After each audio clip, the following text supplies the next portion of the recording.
السلام علیکم ورحمۃ اللہ۔ آپ دیکھ رہے ہیں تجوید القرآن ورلڈ وائڈ۔ آج ہمارا تجوید کا تیسرا سبق ہے۔ اس کے اندر ہم یہ سیکھیں گے کہ قرآن کی تلاوت کرتے ہوئے جو غلطی ہو جاتی ہے اس غلطی کا کیا حکم ہوگا، کیا آیا کون سی غلطی کرنے کی وجہ سے انسان گناہ گار ہوتا ہے، یعنی کون سی غلطی کرنا گناہ ہے اور کون سی غلطی کرنا گناہ نہیں ہے۔ آپ سے گزارش ہے کہ آپ سبق کو لکھیں اور لکھ کر یاد کریں۔ ہمارے جتنے بھی سبق ہوتے ہیں وہ ہم کوشش کرتے ہیں کہ مختصر ہو۔ مختصر کا مطلب یہ ہے کہ سبق تو مکمل ہوگا، یہ نہیں کہ ہم کوئی چیز چھوڑ دیں گے اس میں سے کوئی مختصر کر دیں گے، نہیں، تفصیلی سبق اور بالکل مکمل پرفیکٹ جو سبق ہوتا ہے وہی ہوگا۔ مختصر کا مطلب یہ ہے کہ اگر ہم یہی سبق 5 منٹ والا سبق اگر وائٹ بورڈ کے اوپر لکھ کر سمجھائیں پڑھائیں تو یہی 15 منٹ تک چلا جائے، شاید 8-10 منٹ والا سبق 20-25 منٹ پہ چلا جائے۔ اس لیے ہم نے آپ کا خیال رکھا ہے تاکہ آپ کے لیے آسانی رہے۔ اگر کوئی ماں سبق سننا چاہتا ہے تو وہ مختصر ٹائم کے اندر سن لے، اور جو بورڈ کے اوپر لکھنے والی چیزیں ہوتی ہیں ہم لکھتے نہیں ہیں، بلکہ ویڈیو کے اندر آپ کے سامنے ایک پکچر کی صورت میں آپ کے سامنے شو کرتے ہیں، آپ اس کو دیکھ بھی سکتے ہیں اور اس کو لکھ بھی سکتے ہیں۔ تو اس طرح آپ کے لیے بھی ٹائم بچ رہا ہے اور ہمارے لیے بھی اس کے اندر چہ جائے کہ محنت ہے، لیکن یہ ہے کہ ہم چاہتے ہیں کہ ناظرین کو اس کے اندر سہولت ہو جائے۔ اب قرآن کی تلاوت کرتے ہوئے جو ہم غلطی کرتے ہیں اس کو تجوید میں لحن کہتے ہیں، یعنی لحن کا معنی ہے غلطی کرنا۔ اب یہ لحن 2 قسم کا ہوتا ہے، یعنی غلطی کرنا 2 قسم کا ہے۔ ایک کو کہتے ہیں لحن جلی اور ایک کو کہتے ہیں لحن خفی۔ اب لحن جلی یہ ہوتا ہے کہ کوئی ایسی واضح اور موٹی غلطی جو ہر ایک کی سمجھ میں بھی آ سکے، اور لحن خفی ایسی باریک چھوٹی غلطی جو ہر ایک کی سمجھ میں نہ آئے، صرف جو تجوید کا ماہر ہوتا ہے وہی سمجھ سکے۔ یہاں پر آپ ایک یہ بات ذہن میں رکھ لیں، جس طرح ہم کوئی بھی عمل کرتے ہیں، مثال ہے نماز۔ اب نماز کے ہم کچھ جانتے ہیں کہ فرائض ہوتے ہیں، کچھ واجبات ہیں، کچھ سنتیں ہیں، کچھ مستحبات ہیں۔ تو اب جو فرض اور واجب ہوتا ہے اس کا مکمل کرنا، ادا کرنا یہ ضروری ہوتا ہے۔ اگر فرض اور واجب میں سے کوئی چیز رہ جائے تو وہ عمل نہیں ہوتا، اس کو دوبارہ کرنا پڑتا ہے۔ اسی طرح اب قرآن پاک کی تلاوت کرتے ہوئے کچھ چیزوں کا خیال رکھنا یہ فرض اور واجب کے درجہ میں ہے، اور کچھ کا مستحب اور سنت آپ اس کو کہہ لیں یا مستحب ہے۔ اب تو اسی طرح جو چیزیں فرض اور واجب ہیں ان کا خیال رکھنا یہ ضروری ہے۔ اگر ان کے اندر کوئی کمی پیشی ہوگی یا اگر وہ صحیح ادا نہیں ہوں گے تو یہ لحن جلی ہوگا۔ اور اگر مستحبات یعنی جو چیزیں زیادہ مستحب کے درجے میں آتی ہیں، اگر ان میں سے کوئی چیز رہ جائے تو اس کو کہتے ہیں لحن خفی۔ اب ہم سیکھتے ہیں لحن جلی۔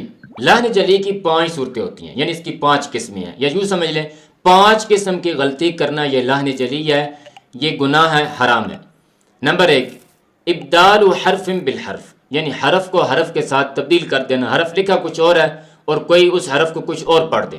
نمبر 2، ابدال حرکت بالحرکت، کہ حرکت کو حرکت کے ساتھ تبدیل کر دینا، مثلا لکھی زبر ہے کوئی زیر پڑھ دے یا زیر کو پیش پڑھ دے۔ نمبر 3، کم کرنا یا زیادہ کرنا، کسی حرف کو مطلب لمبا کرنا تھا اس کو لمبا نہیں کیا، کھینچا نہیں ہے، کم کر دیا، یا کسی حرف کو مختصر پڑھنا تھا یعنی لمبا نہیں کرنا تھا اور کسی نے اس کو لمبا کر دیا۔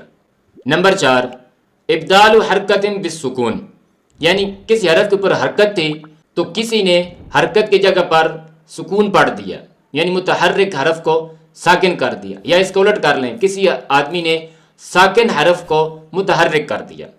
نمبر 5، ابدال مشدد بالمخفف، کسی حرف مشدد کو مخفف کے ساتھ تبدیل کر دیا، یعنی کسی حرف کے اوپر شد لکھی ہوئی تھی تو کسی نے شد نہیں پڑھی، اس کی جگہ پر اس کو غیر مشدد کر دیا، بغیر یعنی شد کے اس کو پڑھ دیا۔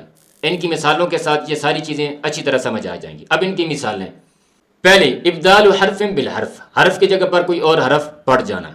مثال کے طور پر ہا اور ہا ہے، جیسے الحمد کو کوئی آدمی الحمد پڑھتا ہے، اسی طرح حمزہ اور عین ہے، کوئی آدمی عین کی جگہ پر حمزہ پڑھتا ہے، جیسے علیم کی جگہ پر علیم پڑھتا ہے، یا اسی طرح سین کی جگہ پر صاد پڑھنا، یا اسی طرح قوف کی جگہ پر کاف پڑھنا۔ ان کی مثال آپ لے لیں، جیسے قل اور کل۔ اب قل قوف والا قل ہے اور کاف والا کل ہے۔ کسی جگہ پر بھی اگر ہم کوئی حرف کی جگہ پر دوسرا حرف پڑھتے ہیں تو حرف کی چینج ہونے کی وجہ سے معنی بھی چینج ہو جاتا ہے۔ نمبر 2 ہے ابدال حرکت بالحرکت، حرکت کی جگہ پر کوئی اور حرکت پڑھنا۔ مثلا اس کی مثال لے لیں صراط الذین انعمت علیہم۔ اب کوئی آدمی انعمت کے اوپر جو زبر ہے اس جگہ پر پیش پڑ جاتا ہے انعمتو، اب اس کا معنی بہت زیادہ خراب ہو جاتا ہے۔ آسان بھی ہے اس کا معنی کہ ان لوگوں کا راستہ جن کے اوپر یا اللہ تو نے انعام کیا ہے۔ اگر انعمتو کوئی پڑھتا ہے تو اس کا معنی بن جاتا ہے کہ ان لوگوں کا راستہ جن پر میں نے انعام کیا ہے۔ تو دیکھو کتنی بڑی معنی کے اندر خرابی آئی۔ نمبر 3، زیادہ کرنا یا کم کرنا۔ مثال کے طور پر جیسے لم یلد ولم یولد، اب لم یلد ہے، یا کے اوپر زبر ہے تو اب اس کو کھینچتے نہیں ہیں، کسی نے اس کو لم یالد کھینچ کے پڑھ دیا، تو یہ اس طرح کرنا بھی غلط ہے۔ اسی طرح ولم یولد، اب یہ یا واو پیش یو ہے، اس کو ولم یولد تھوڑا سا کھینچ کے پڑھتے ہیں، تو کسی نے کھینچا نہیں بلکہ کم کر کے ولم یولد پڑھ دیا۔ یا اسی طرح ولم یکل لہو کو کوئی آدمی لام کے اوپر جو زبر ہے اس کو کھینچ کے پڑھ دیتا ہے، ولم یکل لاہو۔ یہ غلطی اکثر لوگوں کے اندر دیکھنے میں آتی ہے، جو اوپر بتائی ہیں لم یالد والی اور ولم یولد والی، یہ بھی اس طرح کی غلطیاں بھی اکثر لوگوں کے اندر دیکھنے میں آتی ہیں۔ نمبر 4، ابدال و حرکت بالسکون، کہ حرکت کی جگہ پر سکون پڑھنا۔ مثال کے طور پر اب زبر زیر پیش کو کہتے ہیں حرکت، تو کسی نے حرکت کی جگہ پر سکون، اب سکون کی علامت جیسے کہ آپ کو نظر آ رہا ہے یہ ہوتی ہے، اس کو جزم بھی کہتے ہیں۔ اب جس حرف کے اوپر یہ حرکت ہوتی ہے اس کو مجزوم کہتے ہیں یا ساکن کہتے ہیں۔ تو آدمی نے حرکت کی جگہ پر یہ سکون مثال کے طور پر پڑھ دیا۔ اس کی مثال ہے جیسے خلق، اب کوئی آدمی خلق کو خلق پڑھ جاتا ہے، یعنی لام کے اوپر زبر تھی، اس نے اس کے اوپر جزم بنا کے یعنی سکون بنا کے اس کو ساکن اور مجزوم کر دیا، خلق پڑھا، تو یہ بھی درست نہیں ہے۔ نمبر 5، مشدد کو مخفف کرنا۔ اب مشدد کون سا ہوتا ہے؟ ایک تو نشانی ہوتی ہے شد کی، جیسا کہ آپ کو نظر بھی آ رہا ہے، اور اس کو تشدید بھی کہتے ہیں۔ اب جس حرف پر یہ آتی ہے اس حرف کو مشدد کہتے ہیں، اور جس حرف کے اوپر یہ شد نہ ہو یعنی جو حرف مشدد نہ ہو وہ مخفف ہے، یعنی مشدد کے علاوہ ہر لفظ جو ہے ہر حرکت کے ساتھ وہ مخفف ہی کہلاتا ہے۔ اب کسی نے مشدد کو مخفف کر دیا، مثال کے طور پر جیسا کہ تبت، اب با کے اوپر شد ہے، کوئی آدمی تبت کو تبت پڑھ جاتا ہے، تبت۔ یا اسی طرح من شری کو کوئی آدمی من شری پڑھ جاتا ہے۔ یہ ہوئی 5 قسمیں لاہن جلی کی جن کا کرنا شریعت کے اندر حرام ہے اور گناہ ہے، کسی کو اجازت نہیں ہے یہ غلطی کرنے کی۔ اب اس میں جو ایک جو پہلی چیز ہے جو میں آپ کے نوٹس میں لانا چاہتا ہوں کہ حرف کی جگہ پر کوئی اور دوسرا حرف پڑھنا۔ ایک تو یہ ہے کہ وہی عربی کا کوئی حرف ہم پڑھتے ہیں، مثال کے طور پر ایک حرف کی جگہ پر جو دوسرا حرف پڑھا وہ عربی ہی کا حرف تھا، اور اگر اسی طرح عربی کے ساتھ کوئی اور ہم حرف ملا دیتے ہیں اس کے اندر، مثال کے طور پر کسی نے دال کو ڈال پڑھ دیا یا تا کو تا پڑھ دیا۔ اب آتے ہیں جی لاہن یعنی غلطی کی جو دوسری قسم ہے لان خفی۔ اب لان خفی یعنی چھوٹی ہلکی سی غلطی، معنی سے بھی سمجھ آ رہا ہے۔ اس کا پہلے حکم تو یہ ہے کہ عام لوگوں کے لیے تو اس میں معافی ہے، لیکن جو ماہر ہوتے ہیں اس کے اندر یا خواص ہوتے ہیں، خاص لوگ، اس کے اندر حفاظ، قراء، علماء، جتنے ائمہ مساجد، یہ سارے اس کے اندر آتے ہیں، ان کے لیے اس غلطی سے بچنا ضروری ہے، کیونکہ ان کے لیے اس کے اندر عتاب، اللہ کی طرف سے مواخذہ، سوال ہو سکتا ہے۔ اب یہ وہ غلطی ہوتی ہے کہ مثال کے طور پر جو چیزیں تجوید کے اندر فرض یا واجب نہیں ہیں، محض مستحب ہوتی ہیں، بہتر ہوتا ہے کہ ان کا خیال رکھا جائے، اور ان کی وجہ سے قرآن پاک کی تلاوت کے اندر بہت زیادہ خوبصورتی آتی ہے۔